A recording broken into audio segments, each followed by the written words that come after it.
বোন রাহেলা, আমি শুনলাম তোমার মেয়ে মা রূপবানের নাকি 12 বৎসর পূর্ণ হয়েছে। তাকে যদি আমার একমাত্র পুত্র রহিম বাদশার সঙ্গে বিবাহ দাও, তাহলে আমি ও তোমাদের বাদশা উভয়ে খুশি থাকবো বোন। বাদশার ছেলের সঙ্গে মারুফ ভানের বিয়ে এত বড় আনন্দের বিষয়? এ যে অসম্ভবের কথা। কেন অসম্ভব বোন?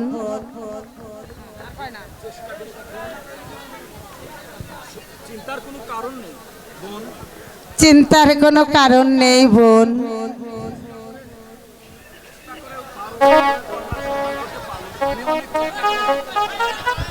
বোন রাহেলা, আমি অনেক চেষ্টা করিও 12 বৎসরের কন্যার কোনো সন্ধান পেলাম না। এই বিবাহেতে তুমি রাজি হও বোন।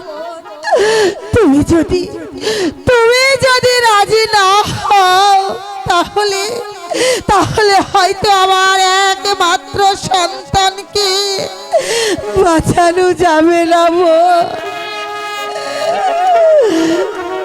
বোন জাহানারা, মারুফ ভান যে আমার গর্ভজাত মেয়ে নয়।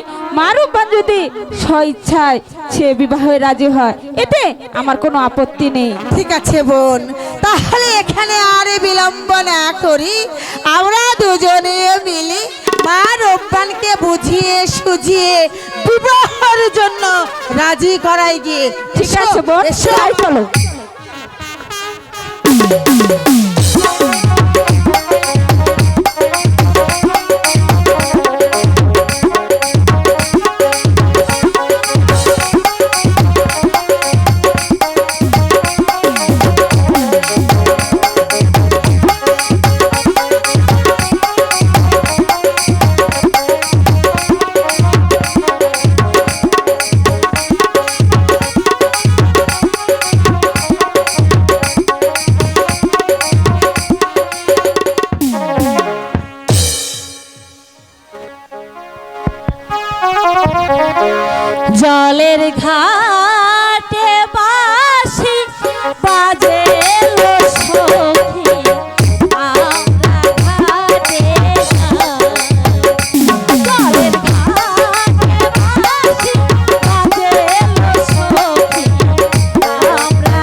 শোন, আজ অনেকদিন পর এই সরোবরের ঘাটে এসেছি। আজ দুজন মন ভরে এই সরোবরের ঘাটে গোসল দেবো, ঠিক আছে? চলো সখী। ঠিক আছে, তাই চলো। করলি কি রে সর্বনাশী, নদীর ঘাটে কেন এলি? করলি কি রে সর্বনাশী, নদীর ঘাটে কেন এলি? এই সখী, পাগল এসে কি বলছে? চল এখান থেকে।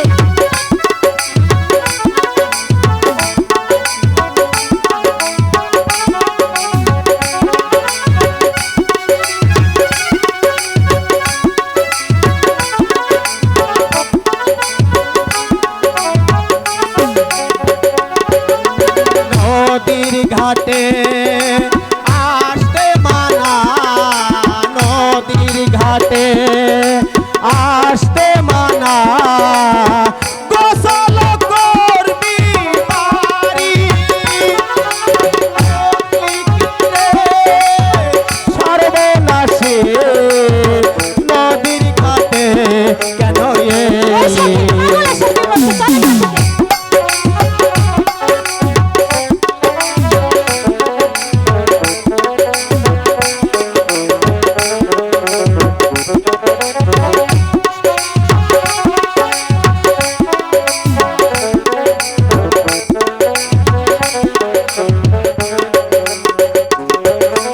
ভালোই ছিলি, বাড়ি ছিলি, ভালোই ছিলি, বাড়ি ছিলি, নদীর ঘাটে কেন এলি?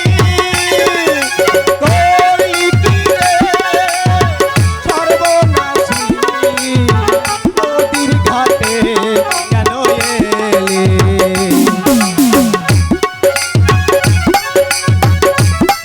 চল সখী, আমরা এখান থেকে চলে যাই।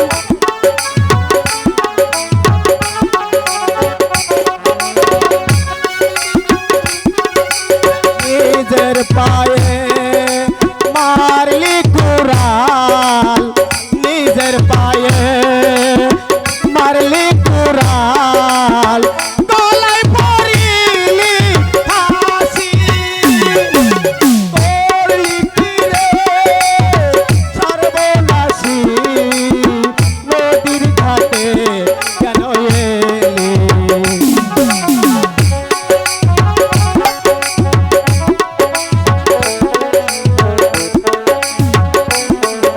সখী, পাগল এসে কি বলছে?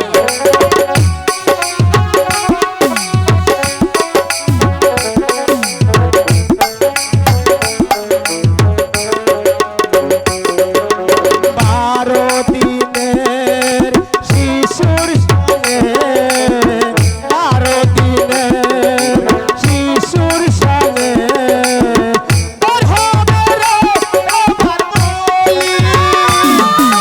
করলি কি রে সর্বনাশী, নদীর ঘাটে কেন এলি?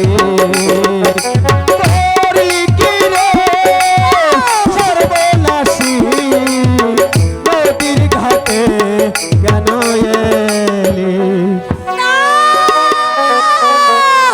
শুনে যাও, শুনে যাও পাগল! কিছু না রে,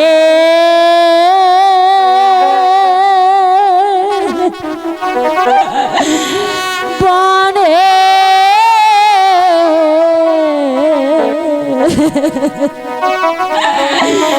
পাগল রে,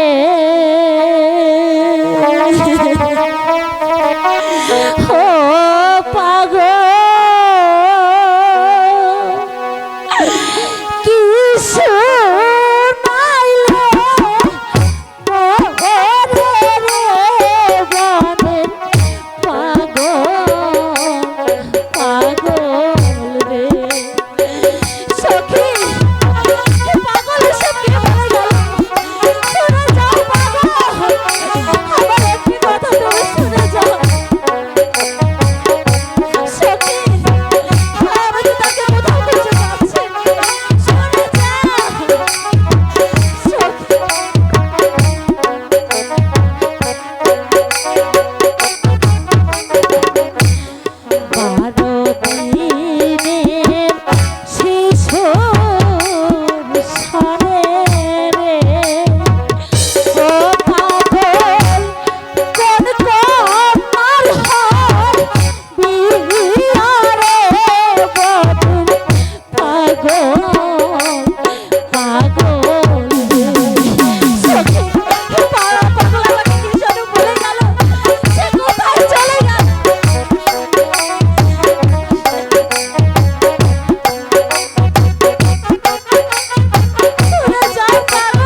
চল এক্ষুনি গিয়ে আমরা মার কাছে সব কথাই বলে দেবো। চল সখী। ঠিক আছে, চাই না। ঠিক আছে, তাই তো